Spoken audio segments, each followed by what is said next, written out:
Dear friends, first and foremost, let me start by wishing that you and your families and friends are well and healthy. FIFA and the whole football community is standing by those suffering and fighting during these difficult days. It is a time of uncertainty, and during a period like this one, it is even more important that we stay calm and stick together, to stay united even if we are distant. This is also why I wanted to send this message to you and to share my thoughts. At this moment at FIFA, we have three things in our mind, and here they are in order of priority. First, health. Health has to come first in all that we do. Second, the second is to see how we can best help the football community in this hour of need. And third, as life has slowed down, we have to see how we can use this moment to reflect and to think about the future, on how we can come out of this together better than we were before, in a strategic and united way, in consultation, where we listen to everyone's ideas.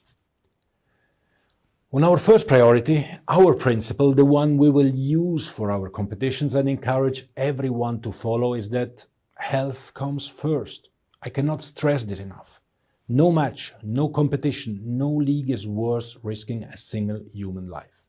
Everyone in the world should have this very clear in their mind. It would be more than irresponsible to force competitions to resume if things are not 100% safe. If we have to wait a little longer, so we must do so. It's better to wait a little bit than to take any risks.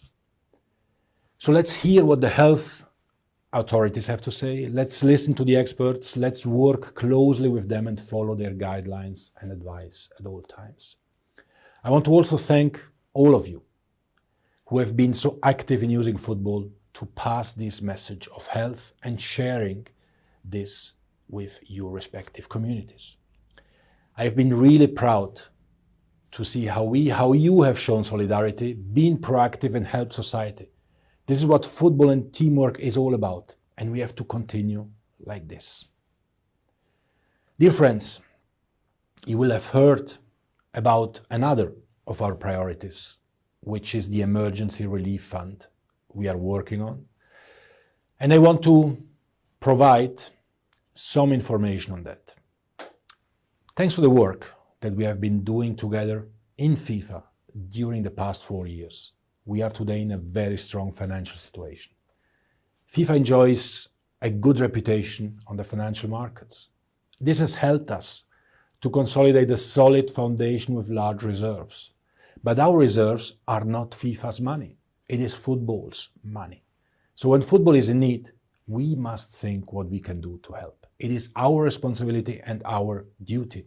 And this is my view as the FIFA president. And as football has stopped all over the world, we are all facing financial issues at various levels, from the grassroots to the professional game.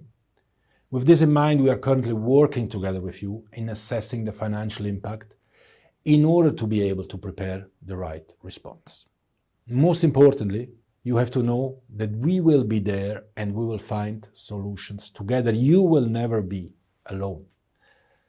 Our teams are currently working on the most appropriate response to offer a flexible way forward that is adapted to your needs. Of course, we have to work in a clear, transparent, objective way, and this means applying, as always, the principles of good governance. The objective is to have a fund that has an independent governance structure. This will reinforce professional and solution-oriented approach that is fit for purpose.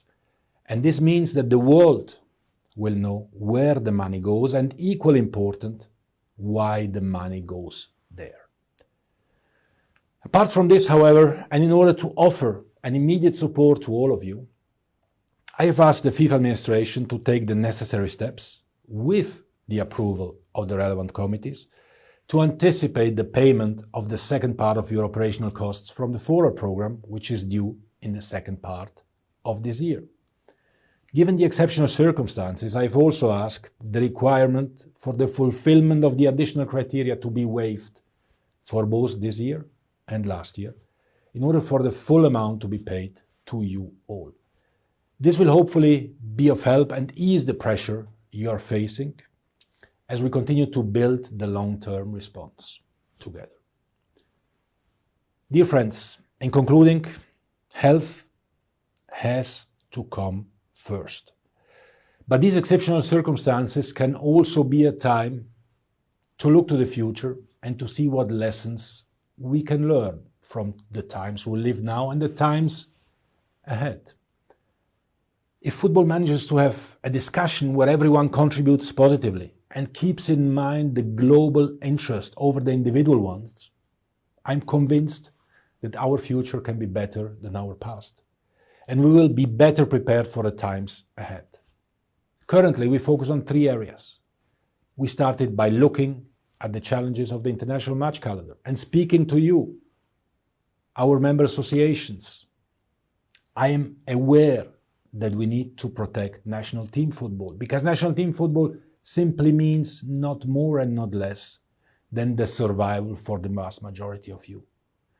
And we also need to find the right balance with protecting club football as the engine of our game. We are then looking as well at players' contract and transfer windows. As you have seen recently, we have to show flexibility and common sense in our legal approach going forward. And we will analyze how we can help you more concretely and efficiently with the fund I have mentioned earlier. We have been working on all these things, and here I would like to thank the Bureau of the Council, the presidents of all confederations for the unity and solidarity we have shown in the last decisions we have been taking. Exceptional moments require exceptional and global solutions. The pandemic also reminded us of how global the world has become and how something that happens anywhere in the world has the potential to impact us all.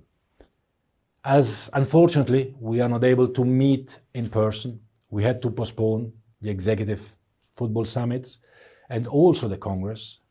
Let us use these moments wisely together. To work with the technology available, to engage more, to talk about the common challenges that lie ahead, and to think about our future. In this spirit, both the FIFA team and I will continue to reach out to you on a regular basis. As always, please feel free to contact me or anyone from our team with your ideas, your proposals, so that we can discuss them together and see if they can be implemented. I'm convinced that football will play a key role to bring people back together when it's safe to play again and be with our friends and families in large groups. Let's prepare for that moment. My dear friends, please do keep safe and take good care of yourselves and your families. Let's continue to follow the recommendations of the health authorities, both from your country and from the World Health Organization. See you very soon, my friends. FIFA is with you in these difficult times, and together